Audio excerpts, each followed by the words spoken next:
çişin alarmın almayı tutatayımla bir sanayım da duvar eyler eyler varda. Değme izarda üstünde yeyv olsa nazarı, yerden taş götürsen eyler eyler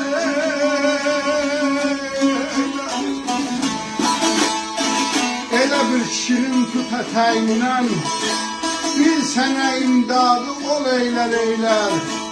Zərrəcə üstündə olsa nəzəri, yerdən daş götürsən ləl eylər eylər. Böhtan demə, böhtan tutar adamı, pul edib bazarda satar adamı. Cəhənnəm odundan betər adamı, yoxsulluq yandırıb kül eylər eylər.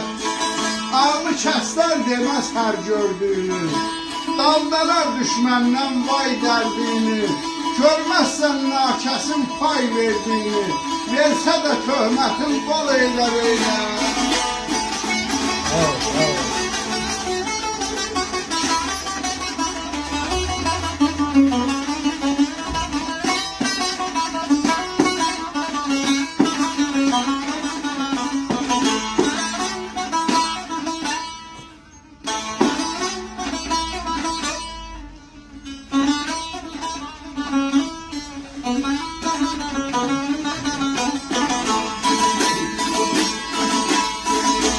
Xasidə qasım əyi sözüm diyər əyi bu başıdan da, ədə payımla əyi qohumla yaddan qardaşdan ölürəm bu yalan aman.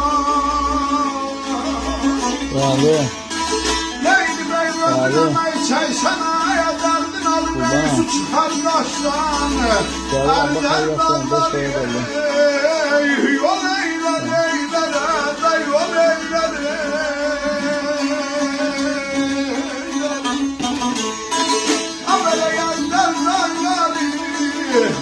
Neydi bey yol eyler eyler, mərməd izin mərməd. Xəstə qasım sözün deyər bu başdan, payımma qohumdan, yaddan, qardaşdan. Özün əmək çəksən su çıxar daşdan, əlidər dağları yol eylər eylər. Ay qardaş, sizin sağlığınız olsun, sazı gözəl sazdır, qəşəngdir. Sağ ol aşkım, sağ ol. Bəyəndim.